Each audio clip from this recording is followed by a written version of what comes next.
This is Dr. Herbert Harris, and this is another Success Talk.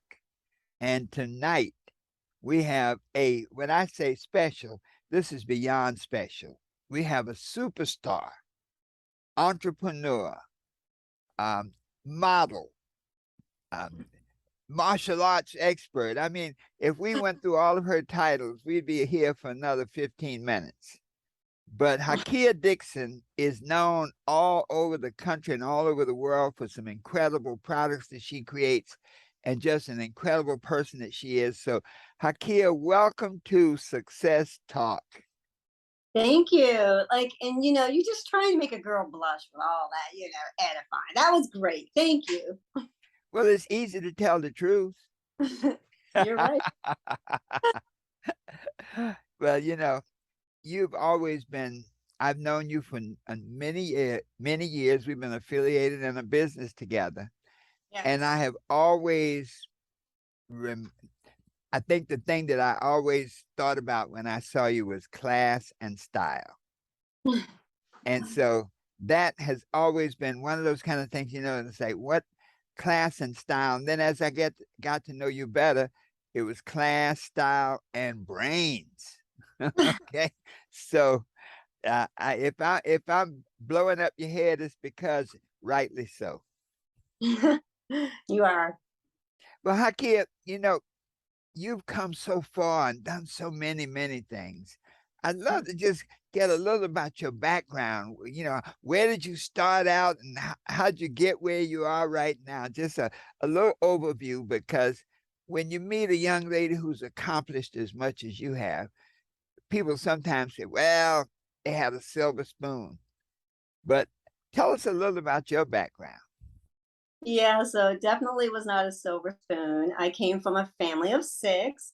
I was the youngest of six, and my mother had 18 brothers and sisters. And of her 18 brothers and sisters, she was the first one to actually go to college and graduate. So she was a very smart, hardworking lady. My parents got divorced when I was pretty young. So we spent my years growing up being super creative, like meaning if we wanted to do anything, I remember I wanted to go to our high school dance, but I couldn't go until I could learn how to make the dress. So everything we did, it had to be have some creativity involved in it. And that's a nice word of saying, hey, we're really poor, so we got to do some creative ways of getting what we need. Wow. Well, that's amazing. So you got into designing, I guess, at an early stage.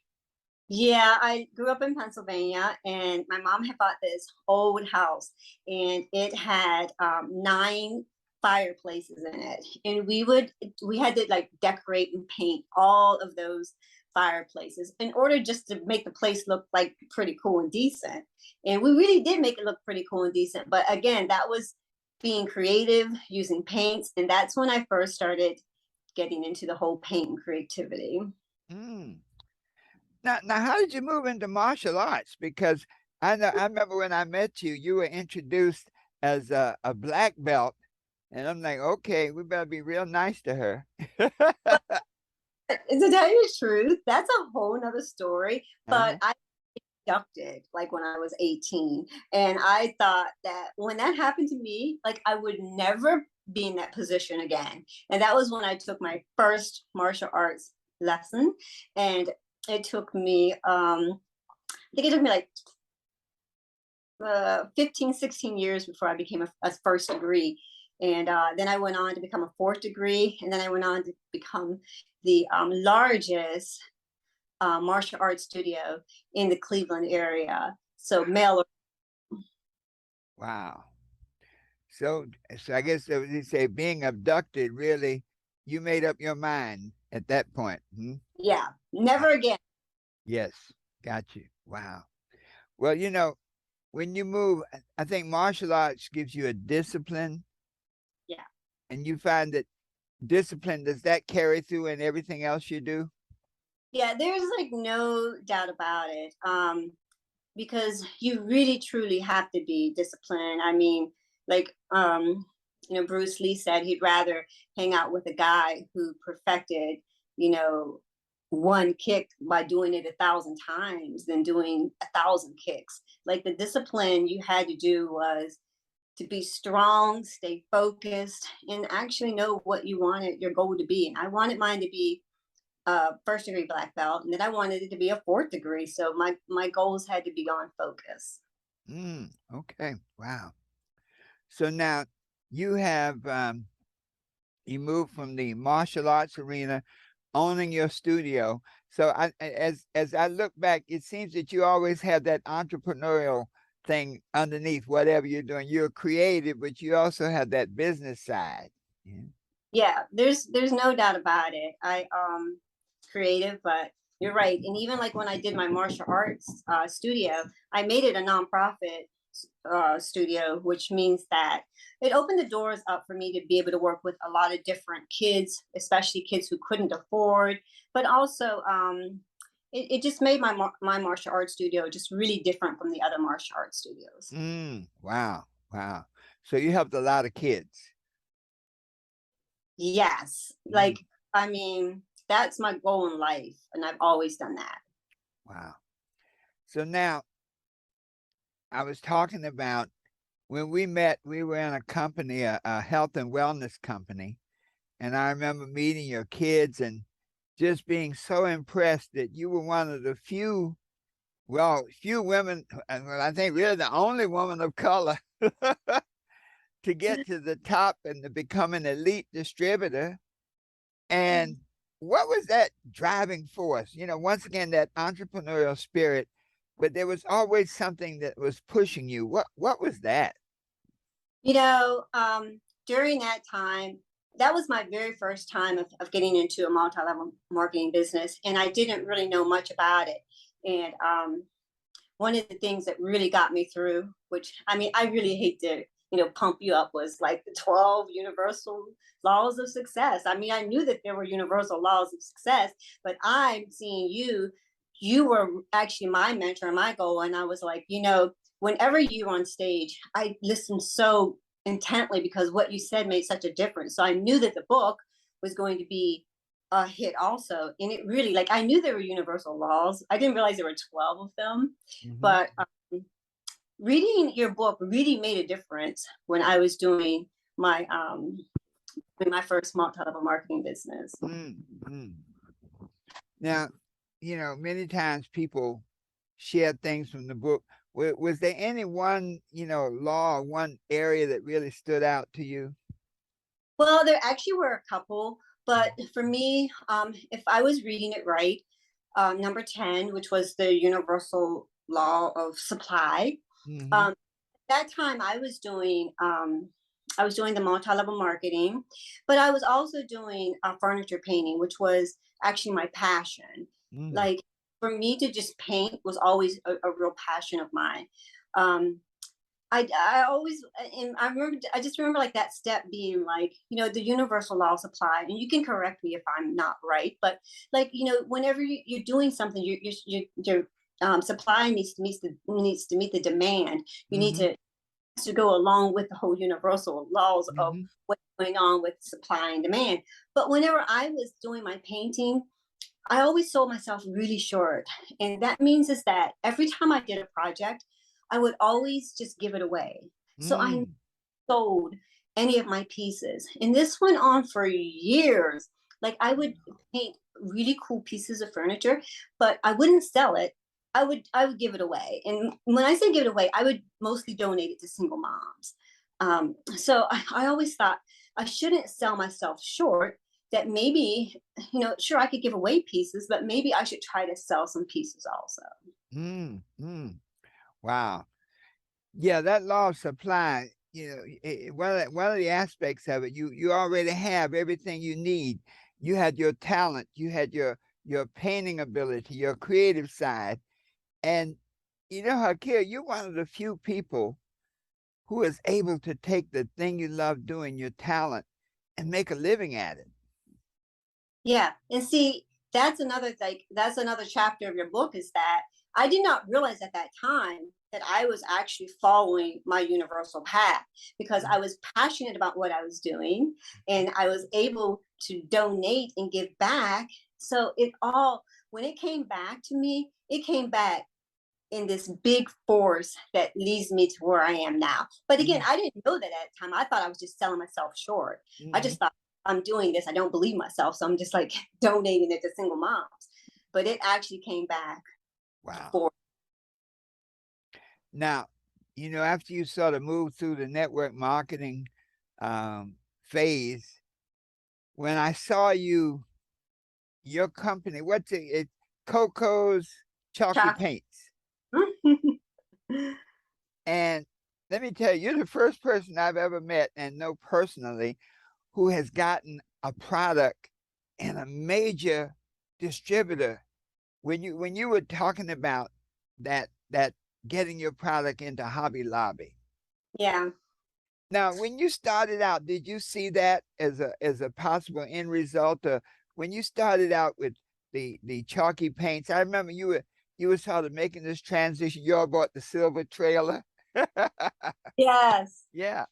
But then you were making this transition and you were talking about painting and what was that process where you moved from like the hobby type thing, but to where you really made it a business? And what were some of the challenges as you began to move from doing it for fun to having your product in thousands of stores around the country? Well,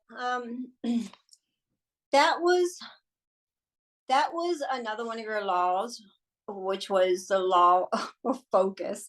And I Mhm. realized that I had invented this powder, and this powder, I didn't even know that it was even possible to invent a powder that you put it inside of paint and it became chalk paint. But the way that it came to me was just divinely the way that it came to me, first of all. And so once I had it, I thought, this is so cool. Now I will be able to I'll be able to paint so many pieces of furniture and donate it and give it away. But in the meantime, while I'm donating and giving it away, maybe I can sell a few bags also. Mhm. So I got this small shop that was in downtown Cleveland. And I thought, hey, if I could sell like, a certain amount of bags every single month, it will allow me to keep being able to donate to single moms. So that's the first thing, is that we can't be solely driven by money, because I was not driven by money. I was still driven by passion because I still had this passion. But I just thought, I just want to just make enough money so that I can still donate and give away. But that small store that I had in downtown Cleveland was 400 square feet. And today it is over 25,000 square feet. And it is a phenomenal location. And it allows me, every day I go there and I think, wow, like this is I walk into my dream every day. Like I'm allowed to come here and paint and create. And so I started it with that 400 square feet. And then I thought, maybe if I could get in like one mom or pop store, that would be so awesome. But actually, Hobby Lobby found me, and they saw me on social media, and they contacted me, and they love my product, and they gave me an opportunity, so that now I'm in over 1,000 stores, 4 different countries, and about to open up in 2 more other big box stores. Wow. Now that's a vision that manifested. It not they came to get you, but Yes. but for our listeners, you were ready. Yes. You know what I'm saying? You had Yeah. already put in the developmental time, Yeah. the focus time, the financial time, the resources. And so when you went on social media, you were ready for the big time. I was ready. I didn't even realize myself that I was ready, but I was ready. Now, when somebody like that, that's kind of a dream come true. Like just about everybody I know that has ever created anything, it's like, man, I'd love to have it in like 1,000 stores. And when you get an opportunity like that, was there a moment when you doubted your ability to make it happen? Yeah, there's no doubt about it. Okay, so like what people have to realize, there are so many ups and downs, is that I was before I invented my powder, I was a social media influencer for a big chalk paint company. So every month they would allow me to pick out all the chalk paint I wanted from their stock, and then that allowed me to paint the furniture, then donate it to the single moms. So I did that for like, I don't know, 3 or 4 years, and I made them very popular. So they came to me one year and they're like, oh, Hikia, we can no longer give you the free paint every month. And I was like, yo, what? Here I am. I'm donating all of everything I'm doing. And now I can't get the free paint. So when I could not get that free paint, I knew that I really needed to do something, which is when I started trying to make my chalk paint. But it was absolutely terrible. And also, whenever they told me that they couldn't give me any more free paint, here's the number one thing that we have to remember. I was not upset with them. I was not salty. I did not question my abilities. I sent them this glowing letter and I was like, hey, thank you for the time that you gave me. Because I really was thankful for the time that they gave me. But when I realized I couldn't get any more chalk paint, I had to try to start to make my own. So I'm not a scientist. It was terrible. I couldn't make my own chalk paint. Now here's where synchronicity comes in. So I do like Airbnb at my house. So I had this tenant, he booked for like 3 months, right? And he was from Germany. So he booked for 3 months and, he comes, he gets his room. And then like around the third day, he walks in from after work and he's like, hey, what are you doing? I'm like, oh, like I'm trying to make this chalk paint, but this is terrible. I'm not a scientist. I'm clueless on how I'm to do this. I'm like crying. So I'm getting myself together. I'm like, I'm so sorry. You're my tenant. You're here from Germany. What are you here in the United States for? And he said, oh, I'm a scientist in chalk and I'm here to show Americans how to work with chalk. And that's how I Now that, you know what? You just sent a chill down my spine got. Yeah. because I want people to really get that idea that if you're focused on your dream, Yes. that you become, the law of attraction says you become magnetic Yes. and you start to attract into your space whatever Yes. you need. Yes. And here's another kicker that's so important is that, again, when they dumped me for no reason, no explanation, we can't be bitter. We can't say, oh, why did they do that? Or I'm going to do this. Why? Or send them a nasty letter. We have to accept that that's what our fate is. Be grateful for what we had. And that's exactly like, surely I wanted to write a letter like, hey, why did you do that? I'm the only Black female and your entire lineup. Why did you get rid of me? I'm looking around. I see you keeping everyone else. But no, I did not let my mind go there. I was thankful. And as a result of that, that magnetism just started just attaching. Wow.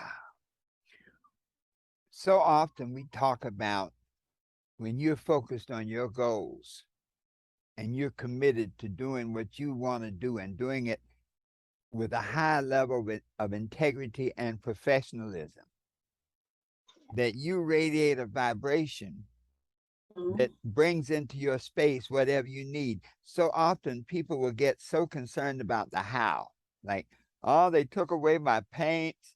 How am I going to do this now? Yes. Let me try to make my own. And I did. And it's like, not. And so that could be a very discouraging moment for many people. Yeah. But you kept the faith. You had that positive vibration. And you literally attracted, that man was probably happy in Germany, and then something says you need to go to America. Yes. I asked him, I kept asking him, like, why did you choose me of all the places? And he was like, just to be honest, it's like, I'm from Germany. I really didn't know. I really wanted the Black experience when I came to the United States. I don't know if he got that, but I mean, he was meant to walk in my doors. Wow. And then once you did that, then what was the next step? So you came and he helped provide that thing that you needed. Yes, for 90 days, we were at my kitchen table, and he did all these different formulas. He had his lab coat on, he had his goggles on, and we did all these different formulas until I liked the one that I felt looked good on the paintings that I was doing. And after we perfected it, I said, okay, like, what do I owe you? And he's like, this is my gift to you. And I was like, yo, what? And so after I perfected it, I had gotten a few bags, like I said, and then I found a spot right downtown Cleveland where I could sell my powder. Mm, And from there, it just exploded. mm, mm. You know, so many times, when we do these interviews, one of the things that I know is that stories heal people, Mhm. stories help people. And when I hear your story, I'm like, man, how many people out there have an idea, Mhm. okay, work at it, but get discouraged Yeah, and throw in the towel and go back and do something else. Mm. yeah. So now you seem like if you've spread your wings so wide now that you're in 1,000 stores, you're in different countries. What's the next step in your growth? So it's so funny that you asked that because um, it's for me. It's always about giving back, and I really think that that's what I'm here for. Is really to give back, and I have a strong passion, for kids. So now I'm working on. Like I said, I have 25,000 square feet right in the heart of downtown Cleveland. And I'm clearing out several thousand square feet right now because I'm building this small town for inner city to come into. And this small town that I'm building is they're going to be able to be a banker, they're going to be able to be a fireman, they're going to be able to do all these different interactive things in this small town to help these kids learn how to work with money. I mean, I grew up very poor and then I fell into millions of dollars and I didn't know what to do with this. And no one ever taught me, no one ever showed me. And so, if I can make a difference in any kind of way with our youth, that's really what my focus is now. My powder is great, it's growing, but it's a well-oiled machine right now. And Mm. so my goal, what am I going to do with that? So I call my powder, it's the powder that pays it forward. Because if I'm not paying it forward, I'm not doing something right. Now, you are, when you pay it forward, in the country, you ever see one of those pumps in the country, Yeah. and they always keep some water, a bucket of water, a cup of water there to pour it in to prime the pump. And once you prime it, then all kinds of, water comes out as long as you need it. Yeah. And as you're talking about paying it forward, I think there was that movie, I think Pay It Forward. But as you're talking about paying it forward, you're like priming the universal pump. Mm-hmm. Yeah. And you're Yeah. sending out a vibration of love, of concern, of true, desire to help and add value to other people's lives. I think that's the word, add value to other Yeah. people's lives. Wow. Yeah. So as that grows, what's it gonna look like? You know, I don't know what it's going to look like, but I can tell you that it's going to be a pretty powerful because I just envision myself of and Cleveland's not far from Detroit, not far from Pittsburgh. I just envision just bus loads of these inner city kids coming in and spending the time in my little small Coco's town and having them work with Cocoa Bucks, which is money. And I'm working also with a Black owned credit union company that if they want to open up a bank account, that they'll be able to do that and Coco's will match whatever it is, $5 or $10. They'll be able to watch it grow. And so my goal is to really make an impact with our youth. That's one big thing in my life I didn't have growing up was for someone to really show me what to do with money, how to, how to not squander it or whatever. Wow. You know, the things that you're talking about is going to be done out of love. Yes. It's not a government program where you got statistics and you got how many people have you helped, but it's going to be done out of love. And I predict this, Hikia, it's going to grow just like Coco's chalky paint exploded. Yeah. It's going to explode onto the world. And people are going to want to do it all over the country. Yeah. Because if you could just see that vision, how does an inner city kid learn how to be a fireman. Yeah. You know, Mhm.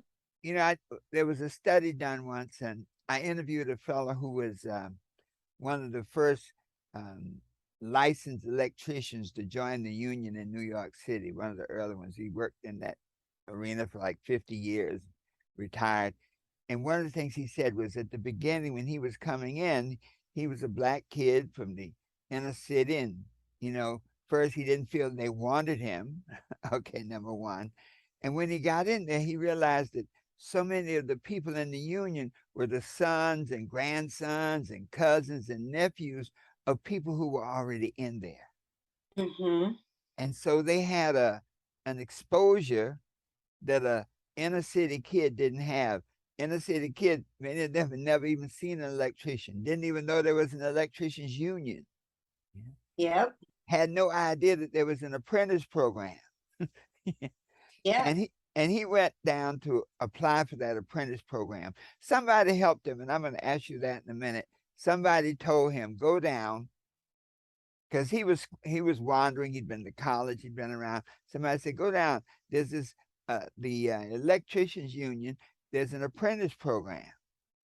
And he went down, and he said the first challenge was he had a job, a nice, I'll call it a cushy job, making $11 an hour at I think McDonald's. Okay, when he went to the union, they only got paid $2 and a quarter an hour, Mm. 25 hours a week.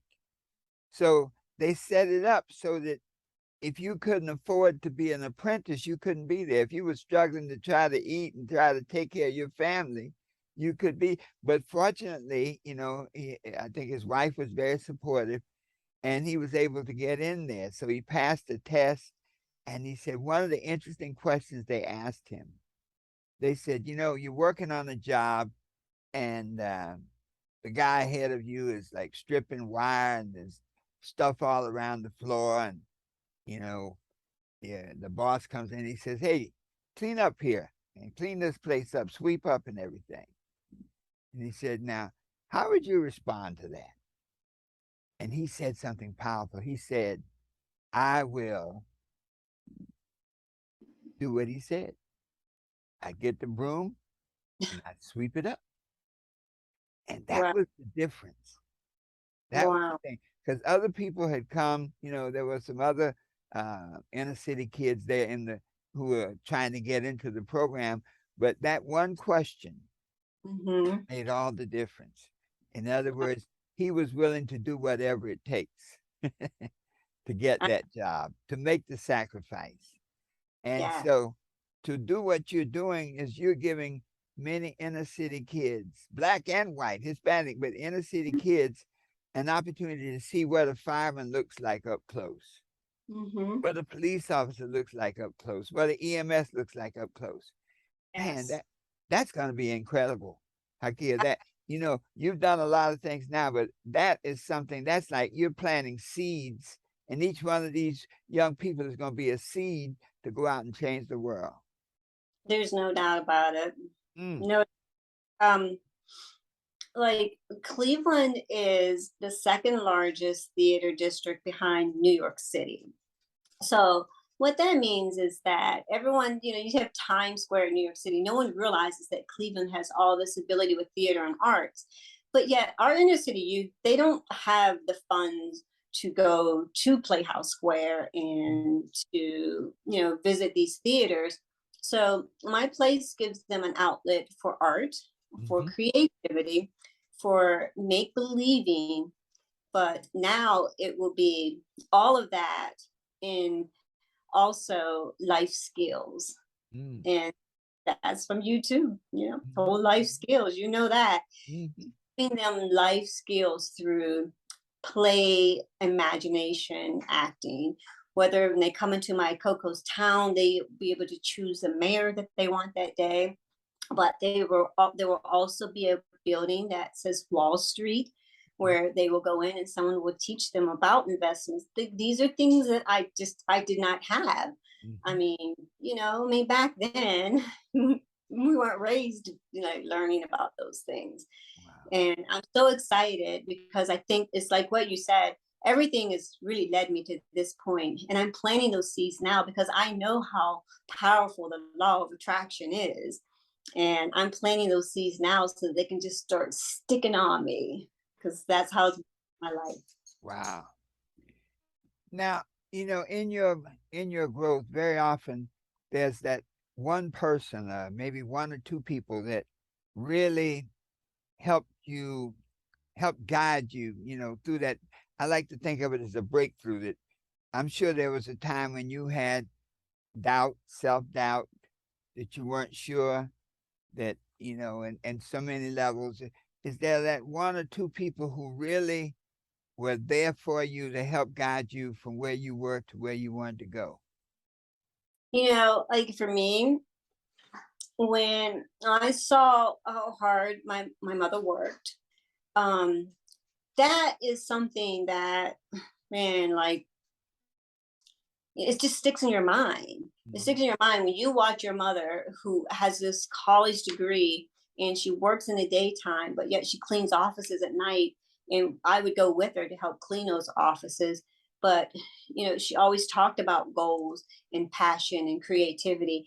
And like I said, my mom had 6 kids. There were 6 of us, and not one of us worked for a corporation. All of us have made our livings by being creative. And so me being the youngest, my older sister, I mean, I watched everything she did after my mom passed. I watched everything she did.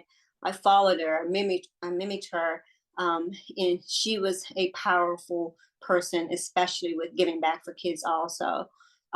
If it wasn't for her, I probably wouldn't be where I am now. How old were you when your mom passed? When my mom passed, I think I'm maybe like 35 or something like that. Hmm. Um, yeah, I think I was probably about 34 years old. And my mom was, yeah, well, my mom was 30 years, my mom was 61. So I was 30. She was 30 years older than me. Hmm. Wow. My mom had my mom had 6 kids by the time she was 28. If you can imagine that, 6 kids by the time you're 28. That's a lot of kids to be so young. So yeah, Mhm. I was young and my mom was young, and it was a long time ago. So was she a single parent, or how did that work?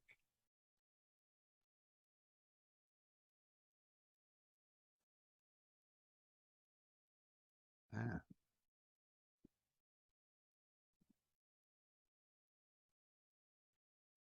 hmm.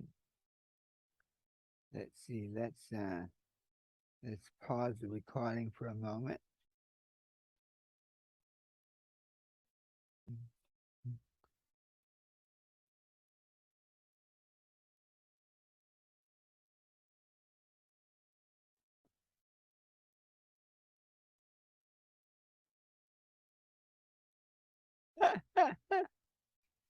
Can you focus in a little tighter? Hmm. Can you hear me? Oh yeah, yeah, yeah. Okay. I was saying, can you focus in a little tighter so I can see your face better? Okay. Like now you're really asking to do something I don't know how to do. Well, How do you do that? just on your screen, you just like how you enlarge a picture Yeah. like that. Okay. That may not. But that's great, right there. That's perfect. That's fine. Yeah. Okay. Well, Yeah. like Yeah. All right. Well, you go ahead, girl. So, well, let's see. Yeah. So I know I was saying, was your mom a single parent? Uh, mhm, yeah. My mom was a single parent. Yes. mhm. Okay. So you had a powerful model then. Oh yeah, there's no doubt about it. That's what I'm saying. Like, well, my mom and dad had 6 kids together, and then they got divorced, and so she raised all of us. Hmm. Beautiful, beautiful. So now you're successful. Your sister was a real guiding light for you. Yeah. Was there any defining situation, like where you became really clear about what you wanted to do, what you wanted to be, a real defining situation that, we always talk about the story of David and Goliath, and Mm-hmm. Goliath is like some blockage, something that like stands between you and your goals, something that's trying to, capture you, something that's keeping you from flying. It's almost like if you had an airplane, you had too much baggage on it. That's Goliath. It keeps it from getting off the ground. Was there ever, what was your Goliath moment and how did you deal with it? Well, again, I think that came with like heartache and questioning myself. My sister passed away, and she also was just way too young, and she passed away. And when she passed away, I thought, wow, after you go through this deep rooted like grieving period, then you look at yourself, and I'm just always for like reinventing, and I'm always reinventing myself.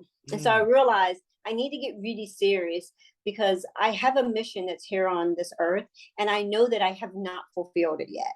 I know that I have not even started fulfilling it yet, even though I was donating like every year for the past 10 years. I've been donating 1,500 backpacks, 2,500 backpacks, school supplies. That was nothing. That was not my mission. So when my sister passed, I realized that I needed to start really manifesting what is my mission. And you have to ask that question. You have to be ready for the answer. mm, And it just dawned on me that I had been wanting to do something like this, going to like bring the inner city kids in. And I had tried it actually about 30 years ago. And I actually got to a top bank official because I wanted the bank to actually be able to open up accounts for the kids. So now I realize I have to do it on my own. And with my powder and how it pays it forward, it allows me to do that. So I realized that when my sister passed, that I needed to really zone in on what my mission on this earth was for. mhm. Wow. And that's when you determine what it was. And what is your mission, Hikia Dixon? Yes. My mission is to make a difference in the lives of so many kids, to give them the opportunity to really be able to express themselves through being creative. I saw what it did for me. And just like with mental health that's out there, we're always so ready to just try to give these kids Ritalin and medicine and put labels on them. Whereas if you allow them to be creative and do art, it's such a release. And I want to be able to teach them how to do art and be creative, and also through play acting. But also, all of this is giving them life skills. Mhm. And so that's really what my mission is to make a difference in the lives of many. And Mm. when I say many, it's a whole big number that I can't even think about right now. Well, I tell you, you've gone from one Coco's chalky paint to 1,000 stores to 2 or 3 countries. So I think when you say many, you mean a whole lot. Yes, a whole lot. But Hakia, we're at the end of our time. I I'm just fascinated listening to you. And is there any final words you'd like to share with our audience? And we never know who's always listening. And somehow, when we put together a program, each program seems to have its own vibration. In the Bible it says, "Let them hear who will hear," and so Yes. it sends out a vibration. So, what is your final message to the people of the world, to our listeners? Yeah. Okay. So, we think that we know it all, but we don't. And we have to always be so open into learning more. And even like with your book, The 12, Universal Laws of Success is so powerful. Like, people need to read it and be open and be ready to accept those laws, those universal laws of success. Because if we're closed minded or if we're negative, we put so many blocks up in our life. Mhm. But we have to be open and ready to accept what's coming to us if we're positive. And that's my biggest thing, is just trying every day to be positive, to be open, and always reinventing myself. Wow. Reinventing myself. Now that's powerful. You said a lot, but that right there is a drop the mic.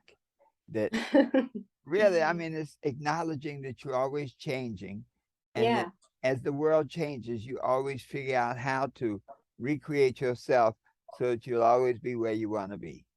always.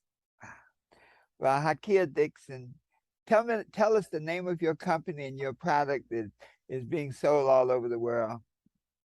So the name of my store downtown Cleveland is Coco's Chalky Paints. And if you Google me, then you'll see that I have a lot of, well, all 5-star reviews coming from I have the largest underground spot downtown Cleveland. So that's a big step for a Black female or any female, period. So my brick and mortar is called Coco's Chalky Paints, but my powder is Coco's Chalky Powder. And that's the one that's in all of the stores in 4 different countries. And if you don't remember anything else, it's the powder that pays it forward. The power that pays it forward. Wow. Well, thank you so much, my dear. I certainly appreciate you. And for our listeners today, you have heard it from you might say from the source, that I want you to remember that this lady, Hikia Dixon, had a dream. She didn't let anything push her away from her dream. And she had a deep desire to serve. I think that's the key, to help other people. And you never heard her say, I wanted to make this amount of money. I wanted to get rich. But this deep desire to serve. And in doing that, she primed the universal pump that's bringing her incredible riches, incredible joy, and incredible impact. So thank you so much, Hikia. Thank you for having me. It was really fun. It's always so nice to talk to you. I learned something every single time. And I learned about that universal pump. I didn't realize that it was there. Yes, yes. But you've been pump on, baby. I am. I'm going to be using that now, that universal pump. So All you see, right. we learn something all the time from you. Well, you keep it up, and I appreciate you.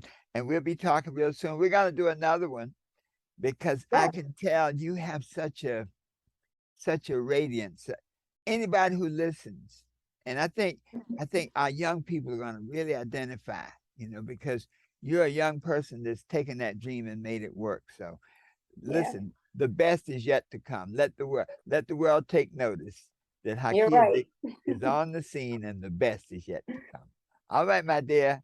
Okay. Thank you. Thank you. Peace and blessings, and we'll do this again real soon.